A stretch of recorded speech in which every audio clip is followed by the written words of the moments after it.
तो MP board की कक्षा 11वीं के विद्यार्थियों, देखिए जिस घड़ी का आप बेसब्री से इंतज़ार कर रहे थे, इस वीडियो में जीव विज्ञान का एक बेहतरीन सा क्वेश्चन पेपर, सुबह के पेपर में आने वाले क्वेश्चन मैं आपको इस क्वेश्चन पेपर के माध्यम से बताने वाली हूँ, फुल सॉल्यूशन के साथ में।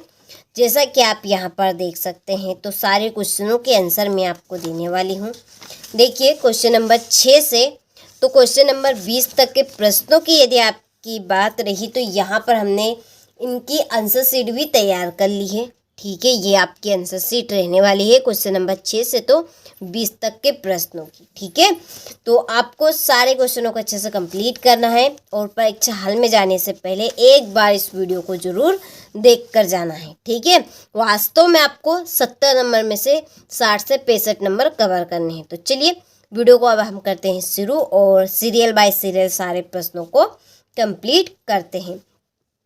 तो देखिए पहला क्वेश्चन है कि निम्नलिखित में से सबसे बड़ी कोशिका होती है। तो सबसे बड़ी कोशिका किसकी होती है? शुतुरमुर्ग का अंडा की। ठीक है, शुतुरमुर्ग के अंडे की। दूसरा है वायरस मुख्यतः बने होते हैं, तो इसका आंसर है आपका न्यूक्लियो प्रोटीन के। किसके बने होते हैं? वायरस न्यूक्लियो प्रोटीन के। तीसरा है वाटसन एवं क्रिक के अनुसार डीएनए के एक चक्र में कितने न्यूक्लियोटाइड्स पाए जाते हैं? तो 10 पाए जाते हैं। चौथा है न्यूक्लियोटाइड्स मुख्यतः बने होते हैं, तो ये आपके प्यूरिन, शर्करा तथा फास्फेट के बने होते हैं। पांचवा है कि निम्नलिखित में से कौन सा तत्व हीमोग्लोबिन में होता है? तो इसका आंसर है एफी। छठा है केल्विन चक्र का प्रथम उत्पाद है, तो इसका आंसर है 3 फास्फोग्लिसरिक अम्ल। ठीक है, चलिए तो ये आपके सही विकल्प इस तरह से कंप्लीट हुए। अब आगे बढ़ते हैं अगले प्रश्न की ओर। तो रिक्त स्थान भरिए। तो पहला है C3 चक्र को खालिस्तान के नाम से भी जाना जाता है, तो इसका आंसर है केल्विन। दूसरा है यहाँ पे आपका कि क्रॉस रचना खालिस्तान पौधे में पाई जाती है, तो ये आपकी C4।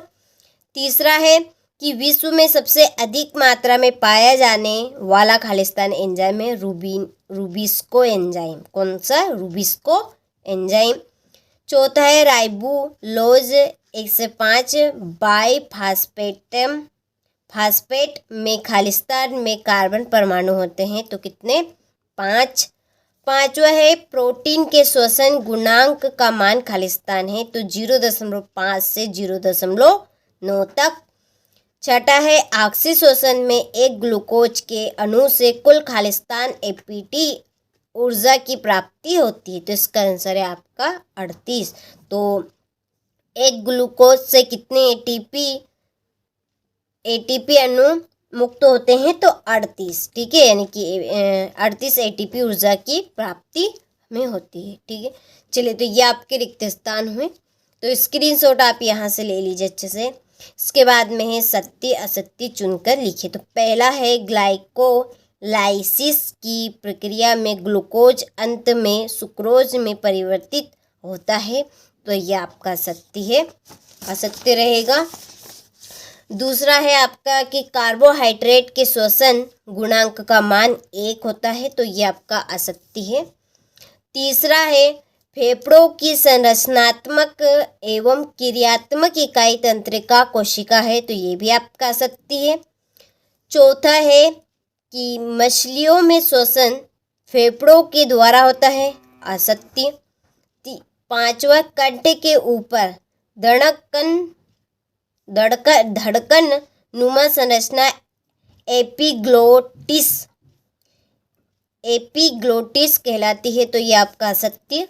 और सातवां है एक स्वस्थ मनुष्य में प्रति मिनट 18 से 20 बार श्वसन होता है, तो ये भी आपका असत्य है, क्योंकि ये आपका होगा 15 से 20 तक शायद। ठीक है, चलिए तो स्क्रीनशॉट आप ले लीजिए। इसके बाद में है हमारा अगला प्रश्न, सही जोड़ियां बनाकर लिखिए।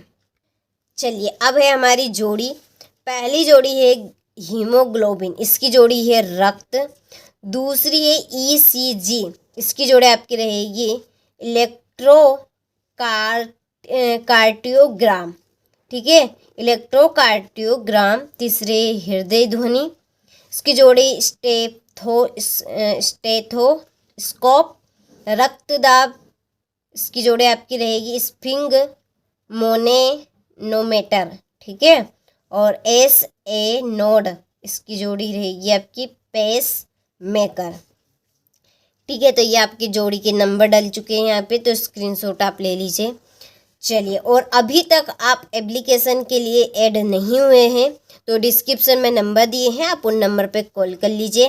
देखिए, ये आपके जो त्रैमासिक परीक्षा है ये नॉर्मल है। वैसे भी आपके जो पेपर है वो आपके स्कूल में ही बनाए जा रहे हैं, तो नॉर्मल आपकी ये परीक्षा रहेगी। आपको इसमें इंटरेस्ट ज़्यादा नहीं लेना, नए लोड लेना है, ठीक है। तो आपको वार्षिक परीक्षा के लिए यदि जुड़ना है, जैसे ही आपकी जो त्रैमासिक परीक्षा है ये खत्म होगी तो इस चैनल के ऊपर आपकी लाइव क्लासें चलेगी और एप्लीकेशन के ऊपर आपको नोट्स जो भी हाथों के द्वारा लिखाए गए वो उपलब्ध बहुत ही सरल और सिंपल भाषा में आपको प्रोवाइड करवाए जाएंगे। तो जितनी जल्दी हो सके उतनी जल्दी आप कॉल कर लीजिएगा, क्योंकि सीट बहुत ही कम बची है, तो जितनी आपके हाथ में आ जाए तो अच्छा है, ठीक है। तो इसलिए आप जल्दी से कॉल कर लीजिएगा, कॉन्टेक्ट नंबर आपको मिल जाएंगे डिस्क्रिप्शन में। चलिए, तो फिर है हमारा एक वाक्य में उत्तर। पहला कि प्रत्येक मनुष्य वृक्क में लगभग कितने नेफ्रॉन पाए जाते हैं, तो 10 लाख। दूसरा है मूत्र में ग्लूकोज की उपस्थिति किस रोग को दर्शाती है, तो मधुमेह रोग को। तीसरा है बोमेन संपुट कहाँ पर स्थित होता है, नेफ्रॉन के अंत में।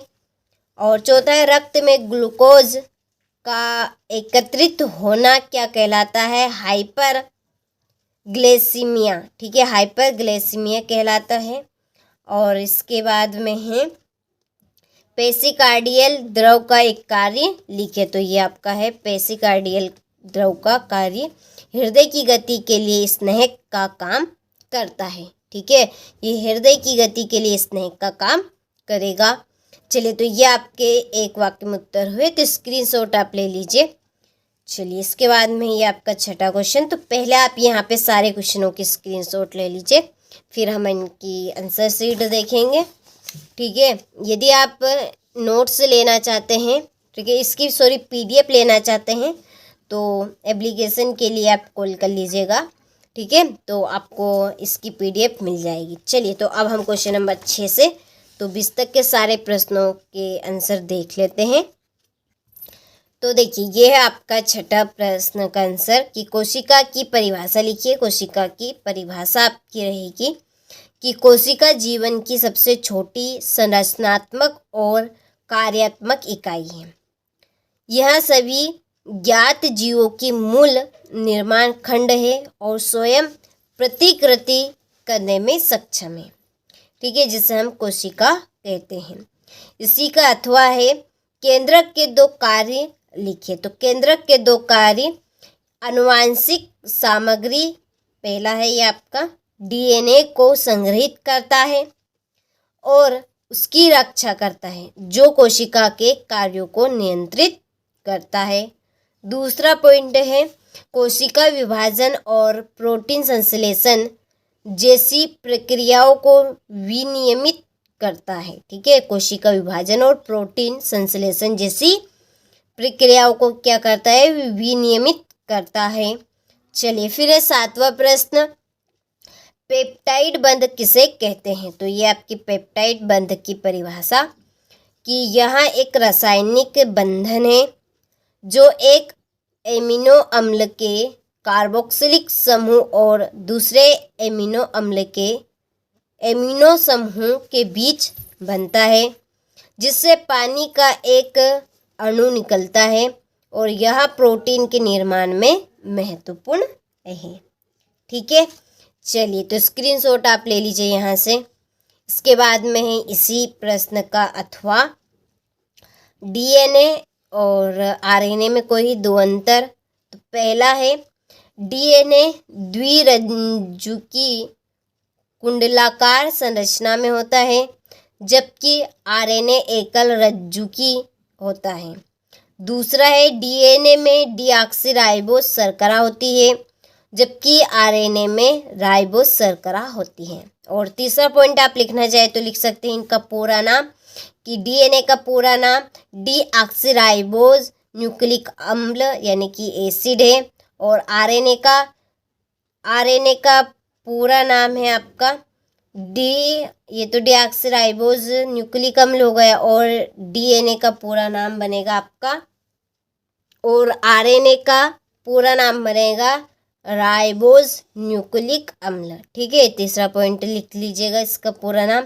प्रकाश संश्लेषण को परिभाषित कीजिए। तो प्रकाश संश्लेषित आपका यहाँ पर है कि वह प्रक्रिया है कि जिसके द्वारा हरे पौधे, शैवाल और कुछ बैक्टीरिया क्या करते हैं, सूर्य के प्रकाश की ऊर्जा का उपयोग करके कार्बन डाइऑक्साइड और पानी को शर्करा और ऑक्सीजन में परिवर्तित करते हैं, जिसे हम क्या कहते हैं, प्रकाश संश्लेषण की प्रक्रिया कहते हैं। ठीक है, तो यहाँ एक ऐसी प्रक्रिया होती है कि जिसके द्वारा हरे पौधे, शैवाल और कुछ बैक्टीरिया सूर्य के प्रकाश की ऊर्जा का उपयोग करके कार्बन डाइऑक्साइड और पानी को शर्करा और ऑक्सीजन में परिवर्तित करते हैं। ठीक है, चलिए इसी प्रश्न का अथवा है किन्हीं दो प्रकाश संश्लेषी वर्णकों के नाम लिखे। तो किन्हीं दो प्रकाश संश्लेषी वर्णकों के नाम, नंबर 1 क्लोरोफिल, नंबर 2 कैरोटीनॉयड।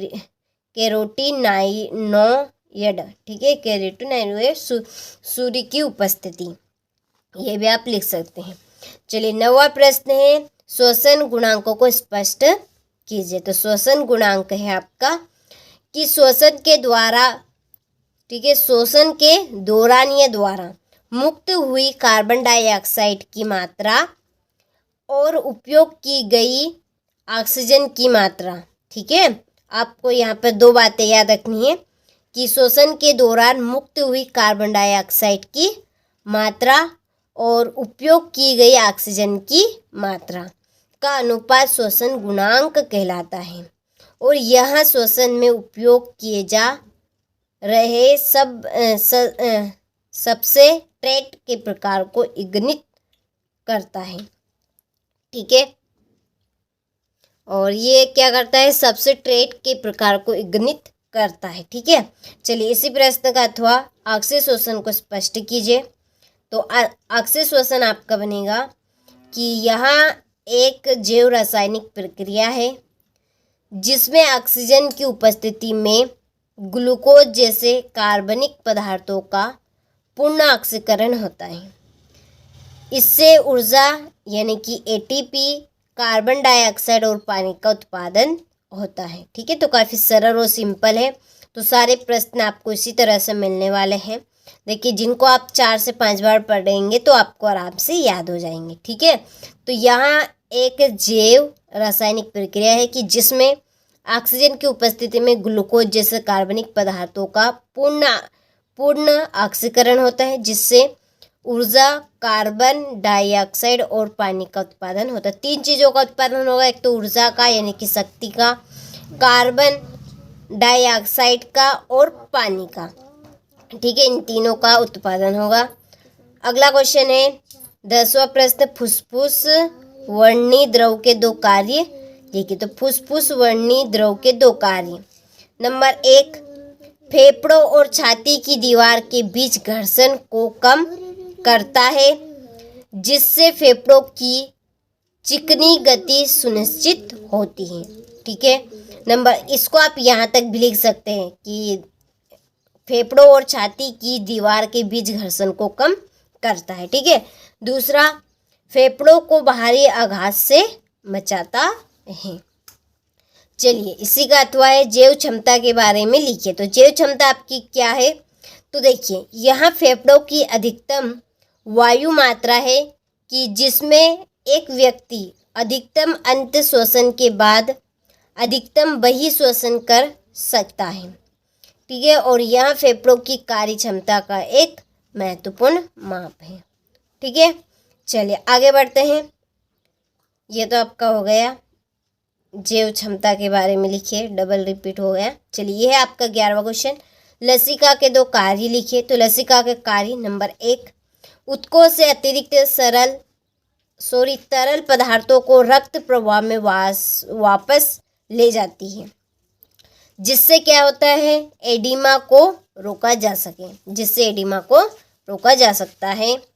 दूसरा है, रोगजनकों और अन्य विदेशी पदार्थों के खिलाफ प्रतिरक्षा प्रतिक्रिया में महत्वपूर्ण भूमिका निभाती है, क्योंकि इसमें लिम्फोसाइट्स होते हैं। इसमें क्या होते हैं, लिम्फोसाइट्स होते हैं। ठीक है, चलिए अगला क्वेश्चन है, रक्त के 2 कार्य लिखिए। तो रक्त के कार्य नंबर 1, ऑक्सीजन और पोषक तत्वों का परिवहन करता है। नंबर 2, शरीर के तापमान का विनिमय करता है।